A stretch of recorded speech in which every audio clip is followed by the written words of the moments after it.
Hi, everybody. Eve Harrow, Rejuvenation on the Land of Israel Network. It is a beautiful day, but a really beautiful day in the Land of Israel. May 26, 2020, the third day of Sivan, 5780. And I'm very excited today to be sharing the screen. For those of you who are watching this on Zoom or on YouTube, wherever it's going out, you get to see a little bit. The rest of you, it's a podcast, but we will give you the links to some of the pictures that we're going to be seeing. And I'm very, very excited to have with me today my niece, full disclosure, Atara Spero-Harow, and her sidekick, Koby Harati. Some of you might have read this week about a fabulous project that came out, and so zeroed in on them. And they are sitting, for those of you who are watching, they are sitting in Ir David. They are sitting in the city of David. Behind them is, the neighborhood from, the First Temple period, like no big deal. A place that I'm looking at the pictures and I love the city of David. And I love guiding there, but I'm going to have to get back there without the tourists. So don't come. It's fine. I'll go anyway. In any event, this project didn't just happen. A lot of hard work went into it. So maybe Atara, tell us what you do in the city of David and how this whole project came to be. Hi, everyone. So I'm the director of the City of David Archive. And basically, we have two responsibilities. The first is to document everything that goes on in this amazing city. If it's the excavations, we're on the way now, actually, after our meeting. We're going to go down to an excavation called Beit Shalem and see what's new over there. Koby's our photographer. We take pictures of the findings, the excavations, the events, the tourists, the projects that go up. There's so much going on every day, every week, and our job is to document everything that goes on. After that, our second job is to archive everything, to make sure that everything is documented, that everything is archived, that everything is labeled, so that we'll be able to find this material later on. So for my listeners who don't know, what's the City of David? Let's just a couple of sentences. Okay, so the City of David is a national park in Israel. It's actually a small hilltop that comes right outside of, we have here up to the north, Har Moriah, Harabai, and Temple Mount.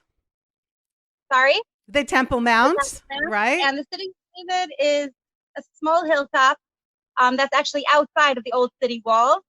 And this is actually this is the ancient city of David. When we read about all the stories that took place in the Bible and King David conquering Jerusalem, this is actually the city, and not the old city that we can think of today. It's actually an incredible story of a lost city and how we found it, and that's actually one of the reasons why we wanted to tell this story through the project of the city and how we found it. And it's a fascinating story. We have archaeological excavations here. We have communities. We have families who live here. It's the top visited tourist sites in Israel today. In 2019, we had 1 million visitors. It's an amazing place that tells an amazing story. Right. So we just passed Jerusalem Day, of course, as everyone knows, last week, the reunification, the liberation of the areas. And so this is an area that was under complete Jordanian control for 19 years until 1967. But even after the 6-Day War, Israel didn't realize what was going on here. It's not like we knew this was the ancient city of Jerusalem, but we didn't have access to it for a while. It wasn't until the 1980s, if I'm not mistaken, that everything started clicking together, that the research of the Palestinian Exploration Fund, Charles Warren and Barclay and all these guys who have gates and arches named after them in the old city, but the British Christians who came here under the Ottomans and did a lot of under very dangerous circumstances, because if they'd been caught doing some of the things that they were doing, they would have been not treated so nicely by the Muslims. But a lot of the things that they dug and the things that they found and the records that they left were used now to rediscover, if you will, what seems like was ancient Jerusalem, was the real Jerusalem, as you said, of the biblical period. And I have to say, it is one of the most exciting sites in the country, because as Atara just said, it's a living, breathing site. It's not just an archaeological dig, and a lot of it is happening underground. It's a neighborhood where many Jewish families have now moved in. It's a mixed neighborhood of Arabs and Jews together, coexisting. borrowing sugar from each other even. I mean, it can be done.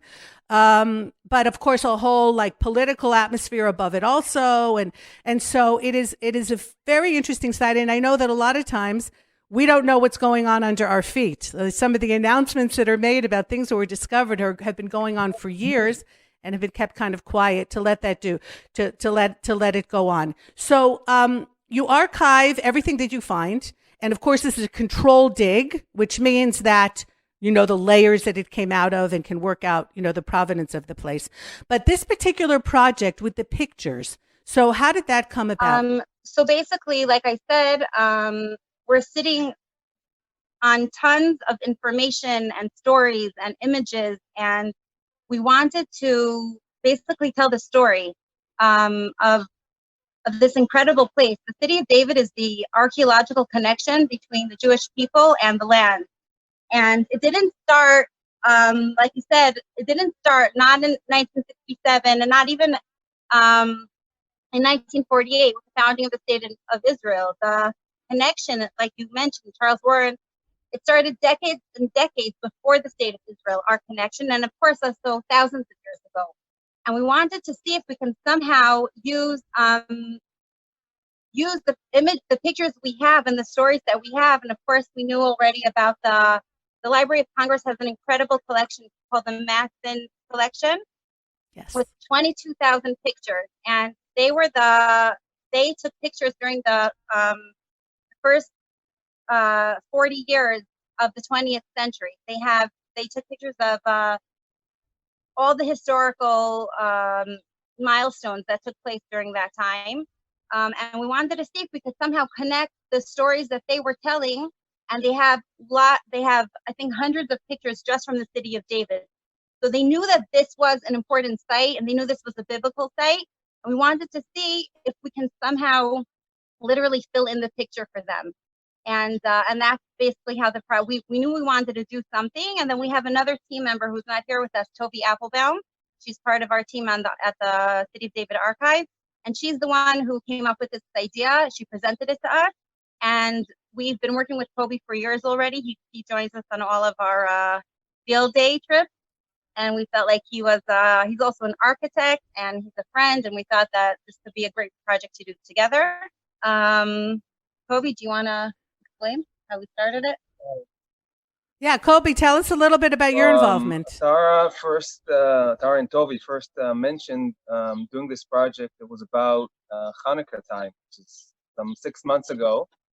And the first time I heard about it, it sounded really great. Like, my eyes sparked, and I was like, "Wow, I want to do this."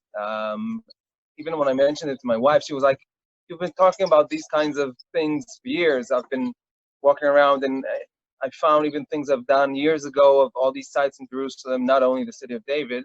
And this was just a huge opportunity to do this. What was important to me was not just, many times I've seen, every few months you see all these projects of then and now of all these sites in Israel, all around the world, and quite often you see like the same spot from then and now, but it's not precise, it's not perfect. Like when you go between, when you flip back and forth, it's the same building, the same landscape, but it's not perfect because what the photographer was aiming at, because you see what he's aiming at, but you don't know where he stood. And that was important to me, to find the precise location of the photographer, not just what he was looking at or what was the subject that he was taking a picture of. So we started a long process of research and calculations to find the exact spot. Used also aerial footage and 3D model of Jerusalem today, and also ancient or old air photos from the same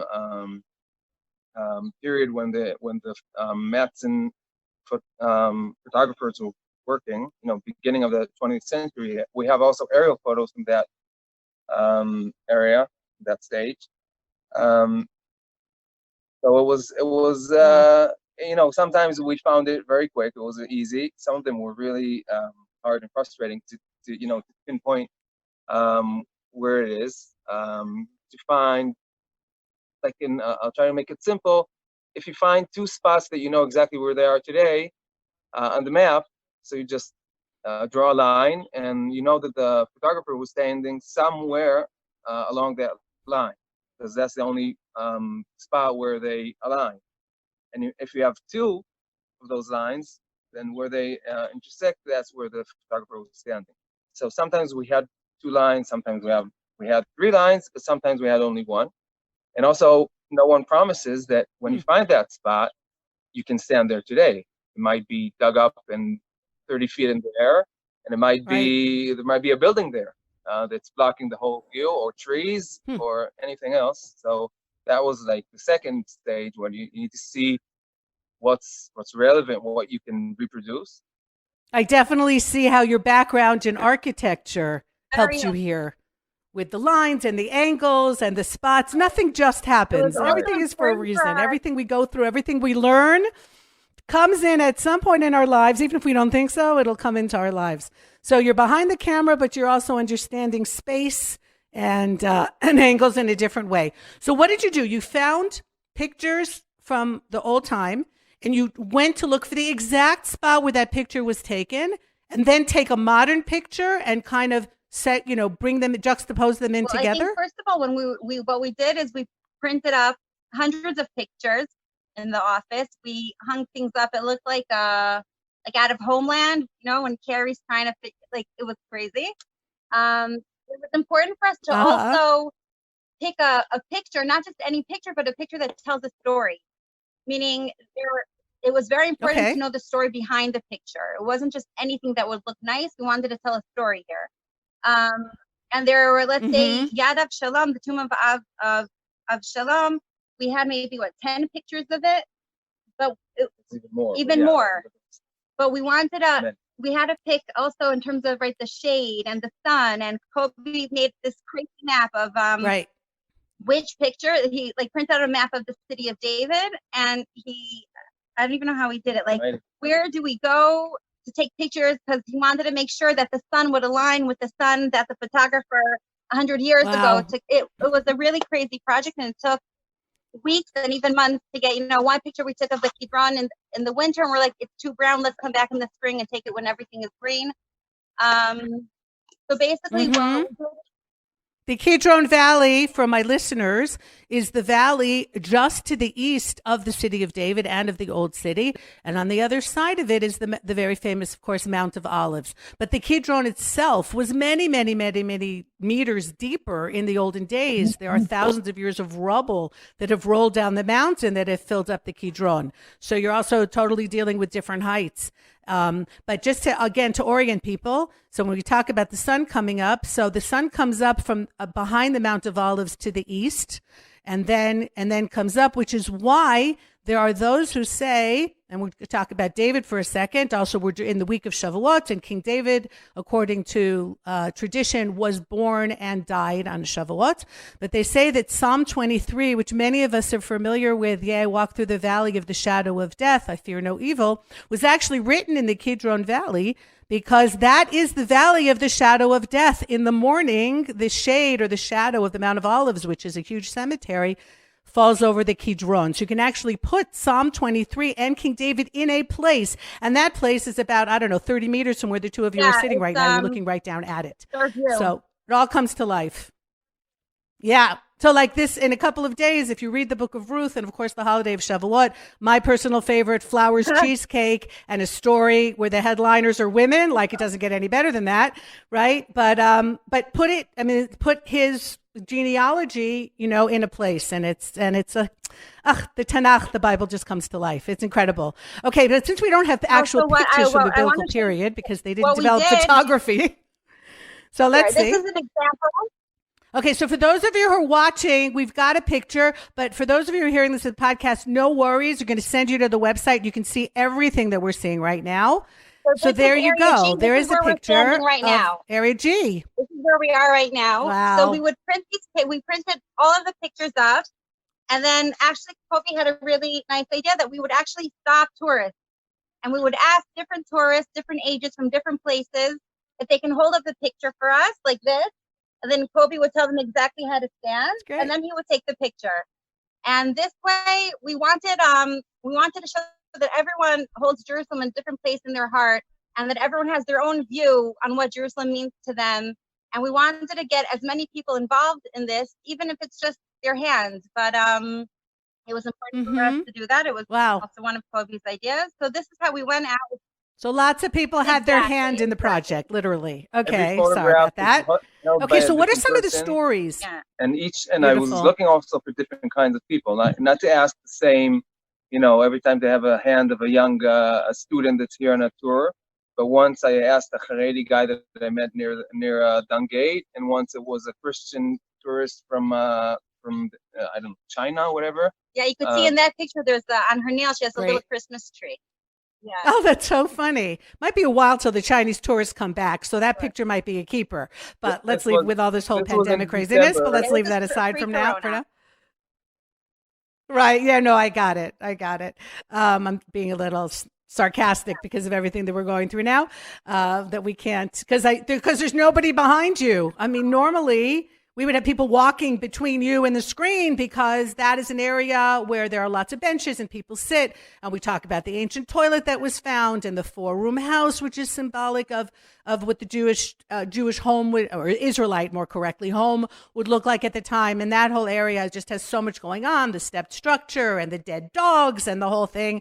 You can see where I want to be right now. But any event, hopefully that'll come back soon. So give us some of the stories. You said you didn't just get pictures, but you wanted to find out the story of when that original picture was taken. Yeah, do you have anything to share with us along those lines? One of my favorite pictures is this one of the Gihon Spring. Do you see it? Right. That the Gihon Spring is the story of Jerusalem. It's the main water source for the city.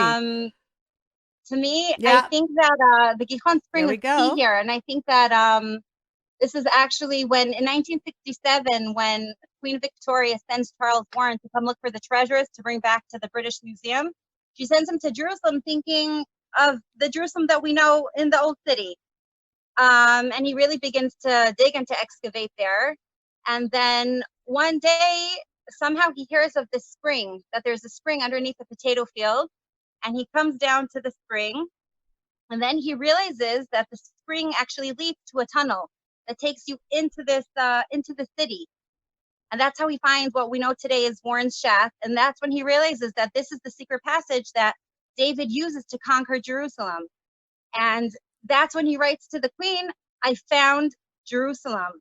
And I think for 2,000 years, when the old city walls are built, I don't know if it was deliberately. I don't know if it was because the city was covered with so many years of, after the destruction, with so many layers. But the city of David that we know today is left outside the city walls.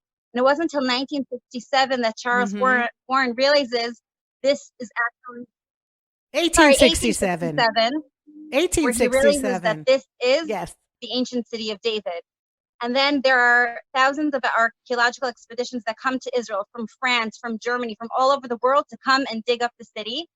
And again, we're talking this is before the founding of the state of Israel. And then we have 3 iconic men who are Chaim Weizmann, who's the first president of Israel, Eliezer ben Yehuda, who was the founder of the modern Hebrew language. He reinvigorates modern Hebrew as a modern language. At least he gets most of the credit for it. But yeah, okay.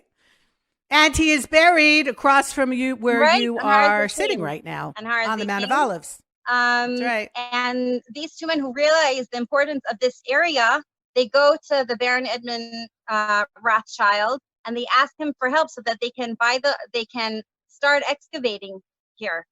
They realize that this might be the chance to really prove archaeologically that there is a connection between the Jewish people and this land. And Baron Rothschild loves the idea, and he buys 75% of the land here. We're talking 1921. And we have the original deed. We have the deed from then that this land was bought by him. And that's basically how the city of David starts. You were asking how it came to, that it didn't start till the 80s. Already in 1921, we're talking 100 years ago, people realized what this is today. And I think that the Gichon Spring, what I love about it is that this is neat. I feel like it's the pasuk in Hebrew, V'shafta mayim b'sason mimayinei Yeshua. These are the waters of redemption that over and over again, the Gichon Spring has brought hope. Also in the years of Hezekiah, and even today in modern world, the spring is what brought the Jewish people salvation, and it was always the waters for the temple and the water ceremony at the end of Sukkot, which is possibly the most important ceremony that ever happened in the temple. That's where the waters are brought from. King Solomon there's tremendous King importance Solomon there. Was anointed over the Gichon. I love the picture of the spring is one of my favorite because of the story it tells and our connection to the water.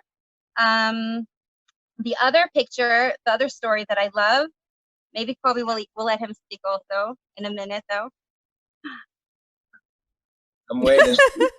He's waiting patiently. To find it. It's actually, we spoke about it a lot now. It's a picture. I don't know if we have it here, but we definitely have it on our website. It's a picture of the Kidron Valley. It's one of my favorite places in the city of David. And if you come in the spring of next year, in the spring, it's beautiful. It's beautiful. It's full of life, which is like we're saying, the valley of death. There's so much life in the Kidron today. We have a Bedouin tent up there, and for any tourists who pass by, there's free coffee and tea, and there are camel rides, and there's music there all the time. It's really the most beautiful place. I think one of the most beautiful places in Jerusalem. And we have a picture that was taken in 1943, where you have the Jewish community of it's called the Yeshuva Yashan, the Jews who lived in the old city. They came in 1943 to pray in mass prayer to pray for their brothers mass prayer. in Europe. This is 1943, and they were beginning to understand what was going on. Wow. And they came together to pray for redemption. And it's a beautiful picture. And I think, and you also have the graves of Har Zitim, which in itself we have is a completely different story. After the Jordanians took over Jerusalem after 1948, there was a lot of damage done. They destroyed many of the graves. They flat out destroyed many of the graves and threw the stones into the valley. My great grandfather is buried on the Mount of Olives. They lived in Jerusalem, and he died in the 1930s. And we managed to find part of his grave and rebuild it. But there are many people whose relatives, the bones were just thrown into the valley, and everything was desecrated. And the Jordanians took the gravestones and built buildings from them and roads from them. And these are dead people. And they completely disrespected what is probably the oldest continual Jewish cemetery in the world. Temple period. We have burial graves, and and I think now one of the projects. Pharaoh's daughter, maybe Solomon's wife, we don't know. A very Egyptian style grave. So the city of David has another project called we have a visitor center on Har Zitim, and we have a whole project where we're trying to it's an incredible project basically to find the old graves, and they're using documents from the Chevra Kadisha, the old ones, to try to find maps, and then they'll connect the families who are looking for their relatives' graves, and they'll connect families together. They've already connected so many families. You can also see movies on it on our Facebook page of families that buried a grandfather, a father, and then they haven't found his grave in over 70 years. How they're able to reconnect, and that in itself. Again, I keep saying that in itself is a different story, but that's really the city of David. Everywhere you look, it's a different time period. It's a different project. It's a different life. Right. It's about our roots and about the past, which is very important to understand and to respect. And it's about the present and the families that are living there, and it's about the future. So, what are some of the plans for the city of David in terms of the visitor center? Because it is a small area, you get a lot of visitors there, and there's the practical idea of the logistics. You know, just I mean, like there's no parking around there.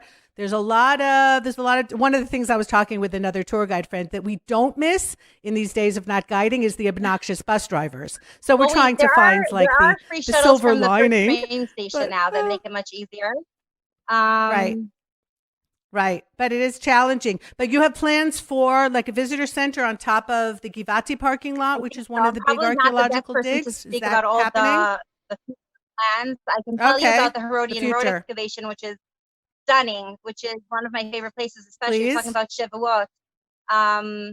That's one of my, like, we go to the road every week, and I just think of the families who would come up, you know, on this road, millions of people to come to do the pilgrimage road to the temple. Yes, which would have been happening this week. I mean, if we can teleport ourselves back a couple thousand years ago. I think we have plans this is what would have going on. The public.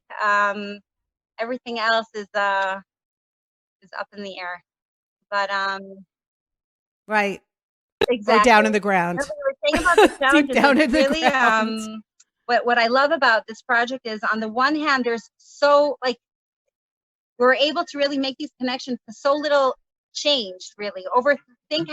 So little changed over 3,000 years, and yet so much also has been developed in the past 100 years. And I think one of the amazing things about the city of David is, like we're saying, the logistic challenges. I think we not only have to be sensitive to and respectful of the communities and the houses that are here today, meaning you have schools and communities and children and people who live their life here at the city of David. So we bring in the best engineers to ensure that everything is done with tremendous amount of respect and understanding, and to be so careful not to ruin anything, and to make sure that everything stays intact. And besides the communities who live here today, we need to think of the communities who lived here 2,000 and 3,000 years ago, to make sure to also leave everything we find intact and everything as it is. And I think even here, if you look at Area G, you can't see, but at night, this place turns into a night show and tells the story of Nehemiah. Right. But even this night show, which is incredible, we've done so little to the place with video mapping, so that we wouldn't have to move one stone, we wouldn't have to touch anything, so we can tell the story as it is, and also bring visitors to tell the story that they can, so they won't have to imagine it. We actually tell the story, but everything is done with so much respect to our past, and like you said, to the future of the people who live here and for the generations to come. And I think that the city of David really serves as the beacon of identity and meaning for billions of people around the world who can connect to the story here. And it's really special to work here. I told Koby he could say something. Yeah. You want to say something? I must. I just want to, I just do want to say one thing. When we started up thinking of the idea of, reshooting old pictures, one of the things we dealt with was how the old picture and the new picture, how are they going to relate to each other? Like, are they going to be like, side to side? Are they going to be, are we going to make a line? Is it going to be half and half, or maybe like blend it in? And what I like about the way we decided to put it together, like an old photograph that expands around it, like someone's holding the old photograph, and behind it you see like the the current view merging, with the lines and with the structures that continue. I think that other than the graphic impact that it has, I think that it's also symbolically, it represents the continuation, the way that we connect to the past, and we don't just look at it and it's there, but we're now a different thing, but we see ourselves as continuation. Exactly. Also, I think what they do here in the city of David, which is an amazing project altogether, And I try to show it, in these little glimpses that people have, because I think these photographs have they get to many people that might have never gotten to see them. Also, the photographs, the old ones, but also City of David itself. And I think it has a great message, other than the graphic. The aesthetic. Right. History isn't always linear. History isn't always linear. Sometimes you're right there. Right. You can merge it and be the continuation. And it is challenging in general in archaeology, because to dig is to destroy. If you're getting down into the layers, and there has to be tremendous sensitivity. And I think it's also important to mention is there's also a sifting dig. It's not, a lot of the dirt, the fill, if you will, that's taken out of the City of David during all these digs is it in itself is treasures, and people can sift through them. There's a project going on in Jerusalem that has already reopened, where you can sit with archaeologists and sift through the dirt that's taken out of the City of David. And there is just as much respect that is given to, let's say, a boule that's found with the name of a prophet on it or a king than there is to an arrowhead or something from Babylonians, something from the Ottomans. It's the world's history is in the City of David. And so, of course, there's a special connection for Jews, and I would say for Christians as well, connected to David, connected to the biblical period, connected to the monarchy especially. But it's also it's been a place of pilgrimage for thousands of years.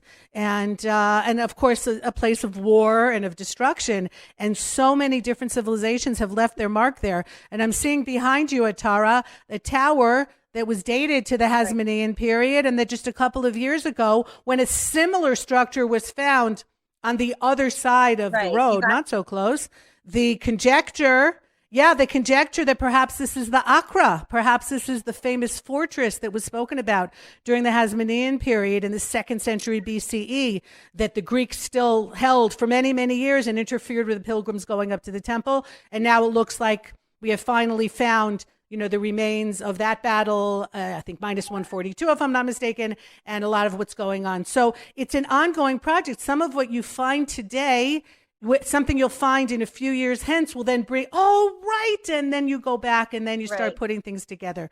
So it's really a huge puzzle. And I think it spans time and space. I have to say that the archaeologists who run all the art excavations from the Israel Antiquity Authority every single one of them is incredible, and they work with a sense of purpose. And what I love, even our archaeologists are from all over the world. We have it's Mamash Kibbutz Galuyot here. Right. Yeah, and it's amazing to see how they find, like you were saying, every finding. If it's a bead, if it's a piece of jewelry, if it's a ring, if it's a seal. It does something. It moves them. You don't have archaeologists who they're so driven, and it's such a pleasure working with them. And it reminds me of you. Yeah, I've interviewed some of them. What, Koby? And says, listen, we need to go photograph finding closer to Temple Mount. And I said, what did they find? And she said, I'll send you what the archaeologist sent me. She sent me this voice reporting, and I listened, and he's like, we found the connection of the he finds something, and he's all thrilled and excited, and I'm like, oh, no, we found a corner of something. He's all thrilled of a corner. I'm not saying anything. Found a corner, okay, and he's all excited of a corner, and I'm like, okay, exciting. And she said, no, it is exciting, and they're, you would imagine that an archaeologist is there all day, every day, digging up. Very little oxygen underground. You would expect them to be. Maybe that's part of the reason. You think they get a little jaded. Another whatever. They're so excited. No, but it's never like that. Like Atara says, even as, I come here only once every 2-3 weeks, even once a week, you see them. They also keep digging all the time, like the amount of process they go in, between 2 weeks, it looks completely different. Yeah. But also they're so motivated and motivated. Motivated. No, it's fantastic. Or just a few weeks ago, they announced they found a Bar Kokhba coin from the 2nd century revolt. And so then the historians, of course, will weigh in because Bar Kokhba didn't make it into Jerusalem. So how did that coin get there? It must have been brought by a 10th legionnaire. So it's not just archaeology, it's history, it's Torah scholars, it's botanists. The toilet behind you that I keep mentioning from the First Temple period had the remnants of a parasite inside, which is found in uncooked meat. So you get the sense of people under siege and people starving. And the remnants of kubeza, which is a kind of spinach-like food that is still found around Jerusalem. And my father in 1948, living in Jerusalem, 15 years old, starving. They were just a couple weeks away from starving. They ate that. So that they're eating the same food in 1948 under siege as our forefathers did, in minus 586 under siege. So there's this constant connection. And of course, the zoo archaeologists, you find animal bones. I'd mentioned the dogs. And they come in, what kind of dogs, when were they buried, what's going on here, where do we find similar dog cemeteries? And it's really a multidiscipline. It is not just the archaeologists with their cute little hats and their shovels. Much, much more than that. And it really is so exciting. And of course, the modern science and chemical analysis and dating methods that allow us, not coincidentally, I think at all, to find a date seed and almost know who ate it and when. And what kind of dates were being grown. And it's phenomenal. It is just absolutely phenomenal. Yeah. Well, I'm so happy for the two of you that you get to be out there. And I'm going to be coming by. It's great. It's great to hang out with Atara. And I'm glad you're out of the house and that your children are back in school. That too. And I want to take this opportunity to wish everyone a refuah shlema around the world. Everyone should be well and be healthy. And we're waiting for you at the City of David. And we also have, if anyone's interested, absolutely, the exhibition is on the website and on our Facebook page, and I'll send you the links. And besides that, we have great content. We have great free content. We have virtual tours. We have a new one almost every day, where we bring you into our excavations, and it's fascinating. So you're all welcome to join. Yeah. It's a phenomenal website. It's one of the best, I think. They really, really, really bring people in, and absolutely everybody should go in there. And I will be publishing, it's in the text of the show, the link to the website. So you can go in, you can see the pictures, you can see the hard work that Atara and Koby put into this, and all the excitement. And what we can always say about the City of David is, as much as we've uncovered, the best is probably yet to come. So this is a living, breathing site. And that is what is so super exciting about what's going on there. All right. Thank you so much. I'll let you get back to work. Enough of lolling around in the sun. Thank you so much for joining me. All right, everybody. That is it on this part of the show. I'll just continue. And I just want to give just a couple of thoughts as we go into Shavuot. All joking aside, I mean, it is my favorite holiday, but it is also the end of the Omer. It's end of the 7-week period that began on Passover. Many of us, of course, had a different kind of Passover Seder than we usually have.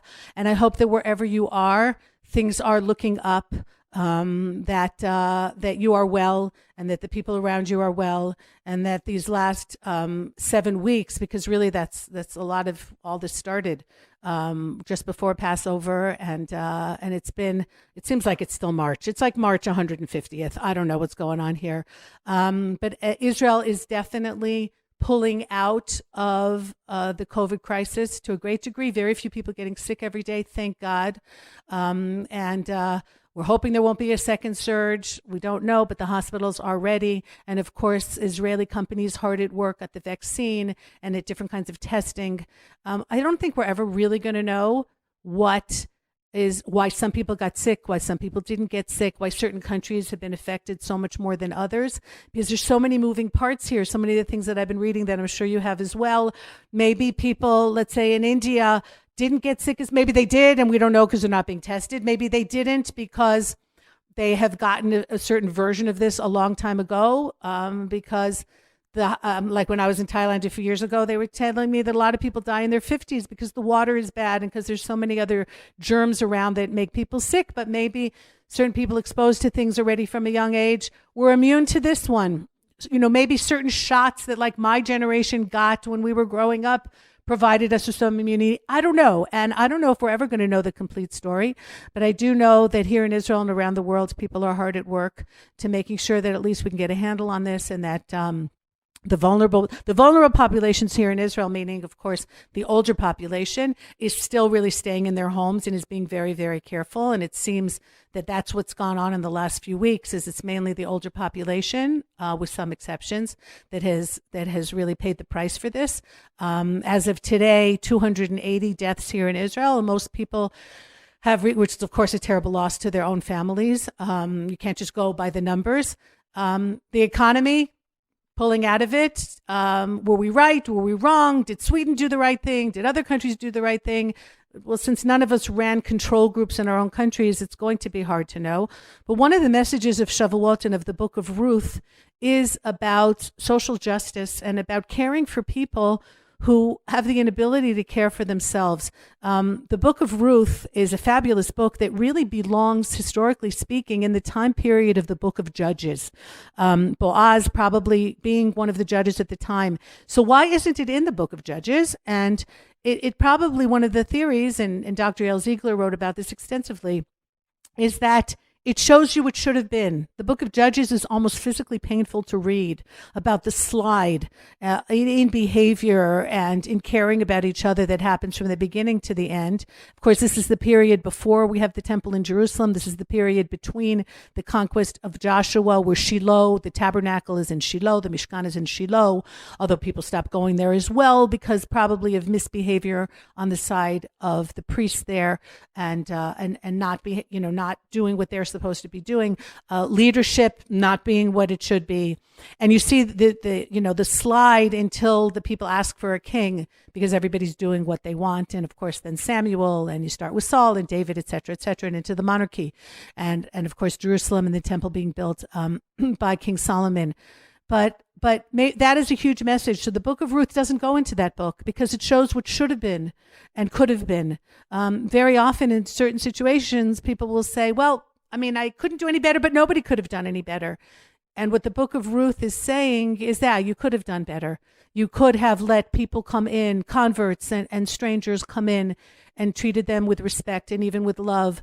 You could have left gleanings on the side of your field for people who can't afford food on their own, so that at least, they feel like they've worked for their food and they have some kind of self-respect. And people and widows and orphans and people who can't manage on their own. And I think that those are huge messages for today as well. Astonishing how the Bible, the Tanakh, continues to provide those messages, is that we need to do that. So yeah, we can look at this whole pandemic and say, well, but the economy took a hit and people are out of work, and absolutely. And I'm not minimizing that to any extent at all. And governments are going to have to come in and help people get back on their feet to as much as possible. On the other hand, we probably saved lives by having the isolation and by shutting down a lot of things so that people couldn't go from place to place. And so how do you put a value on human life?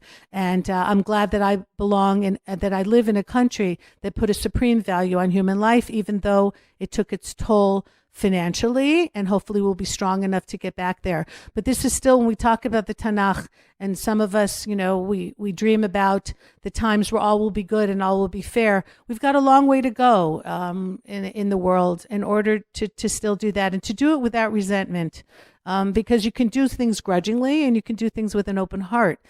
You could say, well, the bottom line, what's the difference? But there is a difference. And so hopefully those of us who still can manage to do so are giving charity and are helping others. And it doesn't even have to be monetarily. It can be with your time. It can be with your effort. And that also matters. And if there are people who are down or depressed because of what's happening, to try and get them out of that in any way that you can. And as I said, it doesn't have to be monetary. And that's how societies are judged, by how we deal with and how we help the people who cannot help themselves, the powerless, and so often it is just about the powerful. So those messages are still very clear. It's a beautiful book, and it's a book again of what could have been during a time period. You could say, well, what do you want from them? They were coming in to the land, and they were Canaanites, and they were this, and they were that, and each tribe was doing its own thing, and they weren't all together. But as in so many situations, like, okay, lahavdil, as they say, not to compare, but to compare situations, let's say in the Holocaust, where people say, well, what could I do if I'd helped hide a Jew? Then the Nazis would have killed me. And then you have the situations of righteous Gentiles and of others who did, took tremendous risk, but did do the right and moral thing, because after all, that is what makes us human beings, is to be able to differentiate that and sometimes make those very difficult choices and do them anyway. So that is the spirit of Shavuot, of course, and the spirit of King David.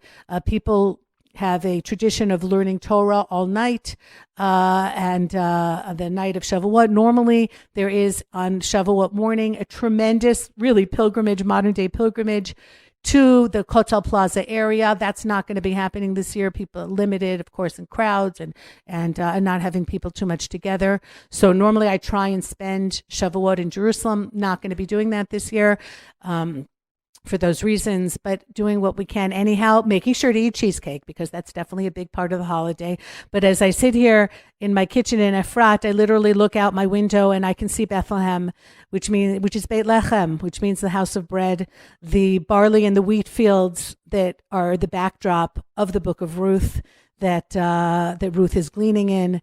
And of course, the origins in Judea, where I live, the origins of King David, because that's what comes out of that kind of chesed, of that kind of loving and giving kindness, comes a King David. Not a perfect person, not by any means, but somebody who's truly great and truly passionate about his relationship with his God, with our God, and with our history and with our future. So 3,000 years on, we're still sitting here. We've come back home. Just heard an interview from the city of David, from where he was, and it all comes together in a way that just honestly blows my mind. And so enjoy Shavuot in any way that you can. And again, I hope that you basically stay well, and that when you do, you can get back on a plane or get on a plane for the first time and come and visit here, because we're continuing to dig, continuing to take the pictures, continuing to uncover. That's not stopping, even with everything else. And we should have the strength and the ability to be able to do so for many, many, many years to come. So Eve Harrow, Rejuvenation on the Land of Israel Network. And I'd like to thank, of course, Land of Israel and Tabitha and Ben for getting this show out there. If you would like to continue hearing this podcast and supporting my work, you can definitely go into PayPal. I've got a PayPal account, and that would be tremendously appreciated. In the meantime, I'm doing my stuff, put out some videos this week that you're welcome to see. It's on my Facebook page for One Israel Fund, for Mizrahi, some virtual tours to keep people connected with this land and with what we love to do, which is to go around and just show the normal, whatever that means, the new normal. So lots of things going on, and I hope only good things for you as well, wherever you are. All right, so until we figuratively meet again, Eve Harrow, Rejuvenation. Thank you so much for listening, everybody. Goodbye.